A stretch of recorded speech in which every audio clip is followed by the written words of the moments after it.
Olá, eu sou Walter Maciel, CEO da AsiaQuest, e estou aqui para falar dos resultados dos nossos fundos no mês de maio, mas principalmente falar do cenário prospectivo e o que nós imaginamos que é a política de investimentos adequada para esse ambiente. Nós tivemos uma reviravolta política nos últimos 20 dias que causou grande tumulto no Brasil, influenciando não só o ambiente político, mas também causando bastante volatilidade nos mercados. É importante destacar que a reação dos mercados, num primeiro momento, as denúncias contra o presidente Temer foram muito severas, causando circuit breaker em diversos ativos, mas que de lá para cá o mercado mostrou bastante tranquilidade, maturidade e parte dessas perdas já foram revertidas na maior parte dos ativos. Bom, olhando para frente, nós temos 3 cenários possíveis.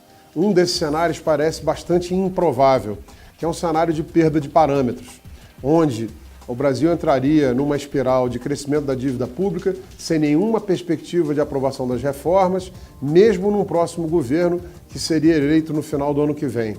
Nesse caso, não haveria juros suficientes para conter a saída de recursos do Brasil e isso faria com que o real se desvalorizasse muito e essa desvalorização cambial extrema faria com que a inflação subisse e inviabilizasse a queda de juros por parte do Banco Central. De cara, nós descartamos esse cenário. Por quê? Porque entendemos que o Brasil hoje está com o seu quadro de déficit de conta corrente equacionado, será de 20 bilhões de dólares ou menos. Existe uma grande entrada de recursos no Brasil, safra recorde, as exportações vão muito bem, preço de commodities sustentado por um ambiente de mercados emergentes muito positivo ao redor do mundo e de crescimento sólido na China, dentro dos parâmetros que haviam sido previstos pelo governo chinês. E, finalmente, nós temos um investimento direto estrangeiro muito constante no Brasil. Mesmo nos anos de 2014 e 2015, no auge da crise econômica e política do governo Dilma, o investimento estrangeiro direto, o FDI ou o IED, se manteve muito alto. O Brasil é o terceiro maior recipiente do mundo. Por quê? Porque nós somos uma das 5 maiores economias de consumo do mundo e as empresas aqui constituídas têm que continuar investindo em seus negócios. Por tudo isso, nós achamos que aqueles que acham que o dólar pode ser um bom hedge para um problema maior político no Brasil, esse hedge pode ser manco.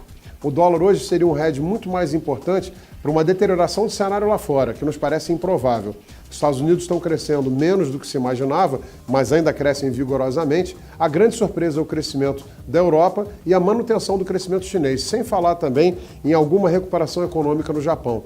Esse ambiente dos Estados Unidos não crescerem tanto, do presidente Trump estar enfraquecido, fazem com que aquela plataforma política que elegeu Trump de protecionismo comercial e expansionismo fiscal esteja ameaçada. Não cremos que o presidente Trump hoje tem força para impor essa agenda, o que faz com que aquela perspectiva de um Fed subindo juros agressivamente desapareça. Esse é um cenário muito positivo para mercados emergentes e que dá alívio para o Brasil. Portanto, nós não imaginamos um cenário de dólar muito forte.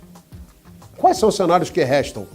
Os cenários que restam são, sem entrar na possibilidade da manutenção do governo Temer ou da substituição por outro, o que parece é que o mercado inicialmente achou que era muito fácil fazer essa substituição sem combinar com os russos e agora nós vemos que essa substituição não é fácil, é delicada.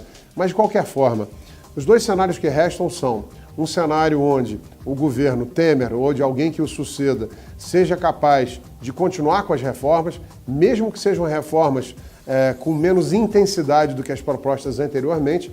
Nesse caso, haveria uma grande reação positiva dos ativos, seja ativos em bolsa, seja ativos de juros de longo prazo, queda do dólar e continuidade do ciclo de queda dos juros, ou um cenário onde o governo atual ou que o venha a sucedê-lo não consiga implementar as reformas e aí nós tenhamos uma repetição aí do final do governo Sarney daqui até o ano que vem.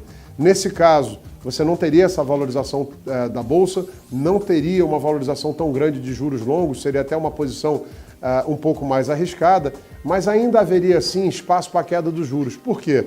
Porque nesse caso a recuperação econômica demoraria mais e com isso nós teríamos mais slack de oferta e mais frouxidão no mercado de trabalho, com a manutenção de uma taxa de desemprego alta, por achar que nesse cenário o processo de estagnação da economia permaneceria. É preciso lembrar que nós temos eleições no final do ano que vem e essas eleições podem ensejar aos investidores algum conforto. Existe, na nossa perspectiva, um legado criado pelo governo Temer. Primeiro, que as reformas são necessárias para botar o país no trilho e que o ciclo econômico passado acabou. O governo está quebrado e não tem a capacidade de induzir crescimento. Esse crescimento tem que ser feito via investimento e consumo.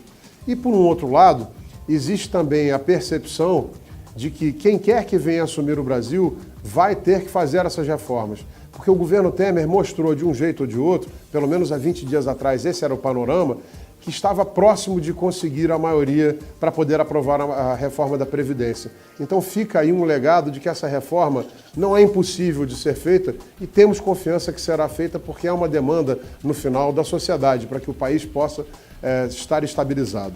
Finalmente, olhando para os nossos fundos, o Quest Multi chegou a perder 6% no auge da crise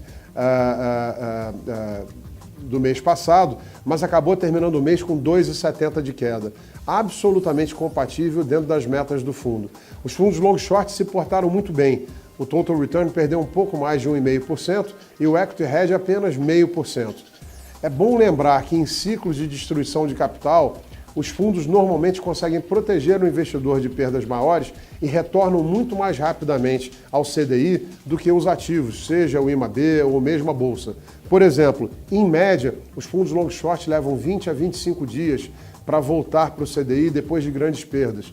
Olhando aqui para o evento Donald Trump, o nosso fundo macro chegou a perder 5%. Em apenas 52 dias, o fundo voltou para o CDI. Portanto, investimentos sempre têm que ser feitos com horizonte de longo prazo. E no horizonte de longo prazo, os nossos fundos vêm batendo os benchmarks desde seu início. Esse é o caso do Multi, esse é o caso do Equity Hedge, é o caso do Total Return, sem falar nos nossos fundos de ações que batem os benchmarks com larga sobra. Queremos chamar a atenção aqui para dois produtos que se portaram muito bem durante a crise e que nós achamos que são produtos muito indicados para esse novo panorama de um pouco mais de indefinição. Depois de ajustes que fizemos no ano passado, o low vol voltou a ter uma rentabilidade muito consistente. A meta do fundo é 105% do CDI. Desde o início, o fundo acumula 120% do CDI. O único ano em que perdemos do CDI foi ano passado, com 90%. Diminuímos em novembro a taxa de administração e de lá para cá, a taxa de administração é 1,10%, e de lá para cá o retorno do fundo tem sido espetacular. No mês, o low vol rendeu 174% do CDI e acumula no ano 124%. Para um fundo que não corre riscos de mercado, tem baixíssimo risco de crédito, faz apenas operações de arbitragem e tem liquidez em D1. É um produto que, sem dúvida, cai como uma luva num ambiente de pouca visibilidade e ainda alta volatilidade nos mercados. O Quest Lute também, que é nosso fundo de crédito high grade com liquidez em D1, teve uma rentabilidade de 107% do CDI no mês, sabendo que sua meta é algo entre 101 e 103. Também é um instrumento interessante para se utilizar com caixa. E, finalmente, nós chamamos também a atenção para os nossos fundos long short, que se portaram muito bem, e para os fundos multimercado, que eu não tenho dúvida que voltarão a ter desempenho muito consistente no longo prazo. É isso por esse mês. Tivemos que fazer um vídeo um pouco mais longo em função de todos os fatos que aconteceram. Obrigado e até a próxima.